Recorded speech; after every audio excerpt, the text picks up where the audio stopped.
Hi guys, welcome to our channel Physio Vibes Anatomy. Today in this video we'll be discussing about the lumbar plexus, which is one of the important plexuses of our human body. The nerves of our lower limb are the branches of this plexus, and as the name suggests, this is present in the lumbar region of our human body. So here we are gonna see about what is the lumbar plexus, how it is formed, and what are the divisions and branches of it, and the clinical importance of the plexus. So let's just start.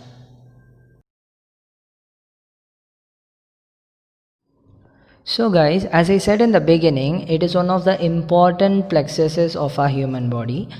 And here we see a plexus is a network of nerves. So we can say like this, a plexus is a network or collection of nerves. So let me make you even more clear. Here you can look, this is an electrical distribution board. It receives cables. It then merges and reorganizes all the cables it received and gives out individual wires for distribution. So let me just compare this electrical distribution board with our lumbar plexus. So here the cables are the spinal nerves coming from the spines, and here in the plexus it merges and reorganizes and comes out as branches, which are the nerves supplying our parts of the human body. So this is how the plexus is formed. So the formation of lumbar plexus. The lumbar plexus is formed by the ventral rami of all the four spines from L1, L2, L3 and L4.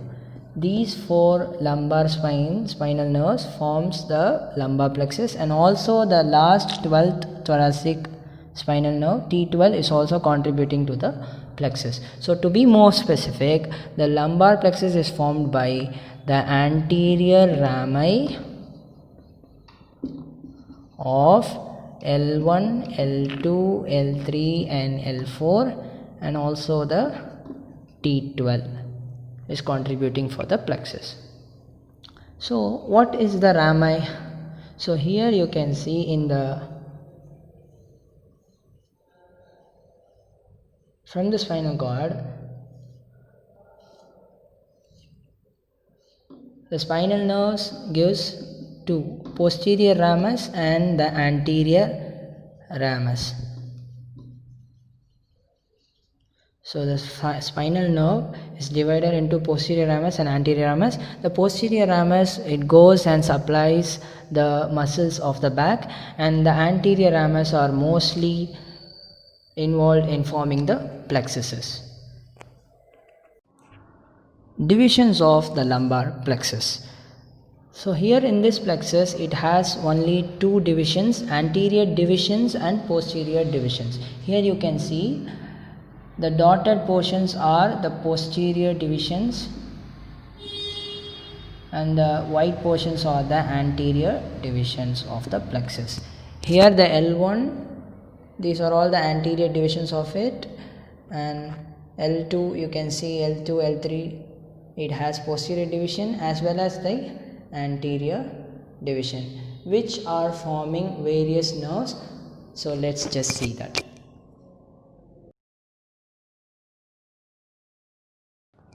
So now we are gonna see about the branches of lumbar plexus.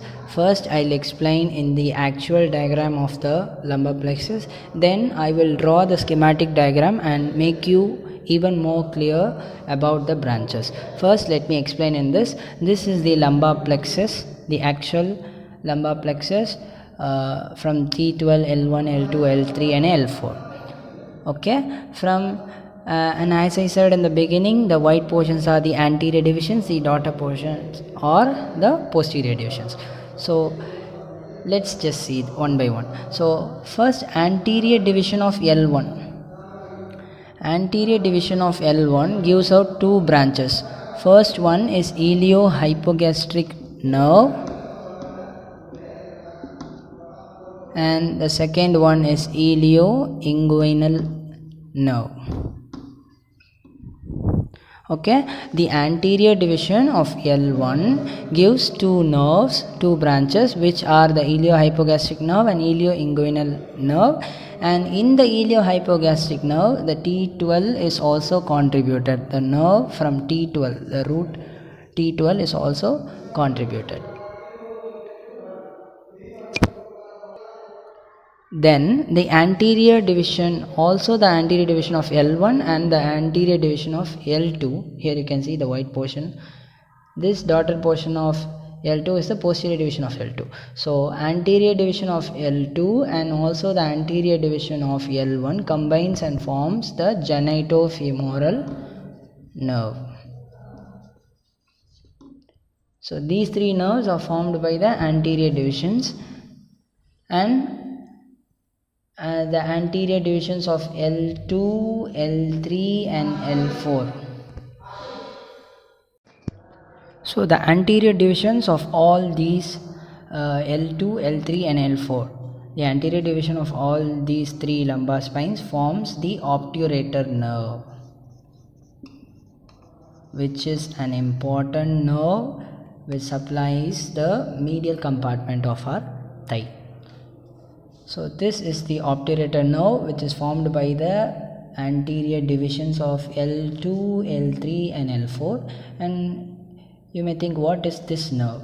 This is also the obturator nerve, and this is called accessory obturator nerve.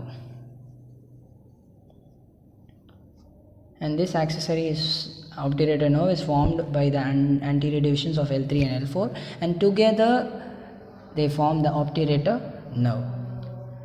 And now we'll just see about those nerves which forms by the posterior divisions.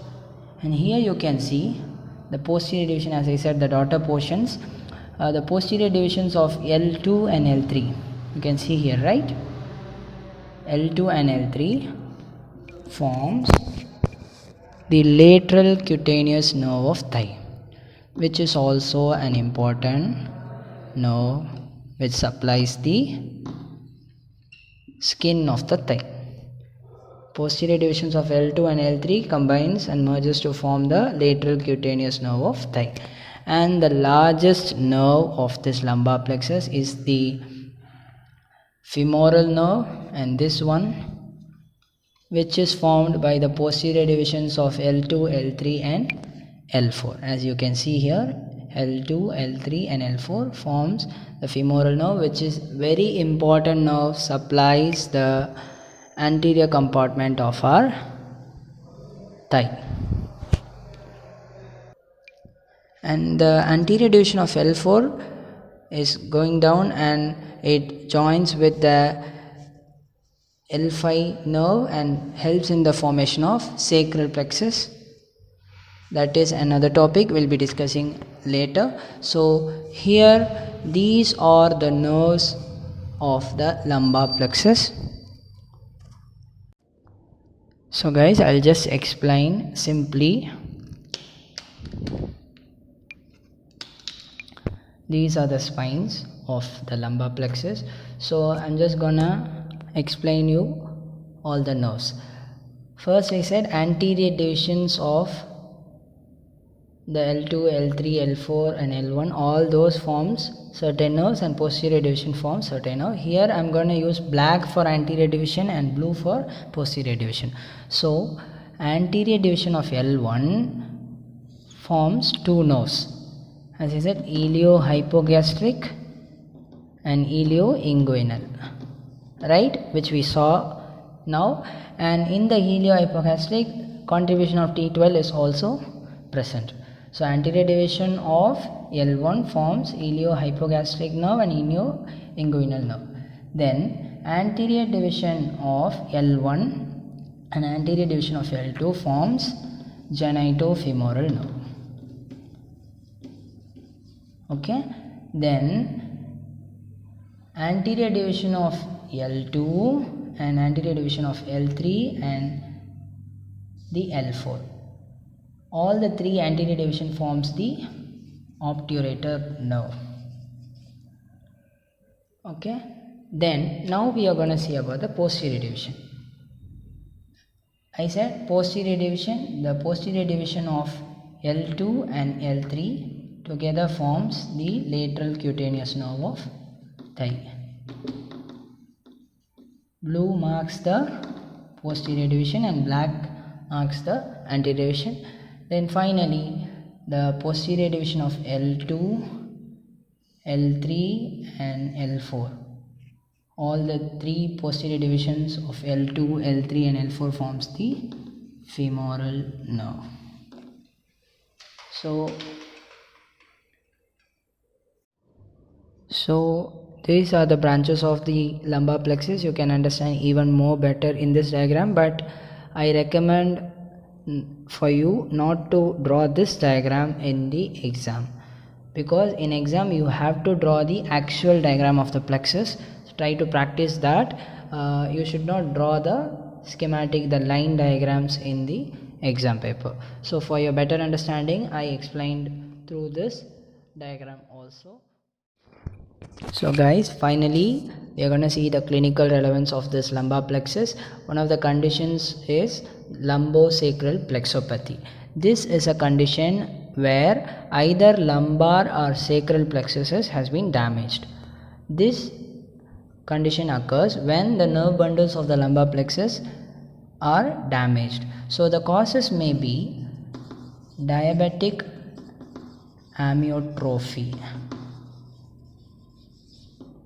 This is nothing but high blood sugar levels. When blood sugar level increases, it damages the nerves of the lumbar plexus. So high blood sugar levels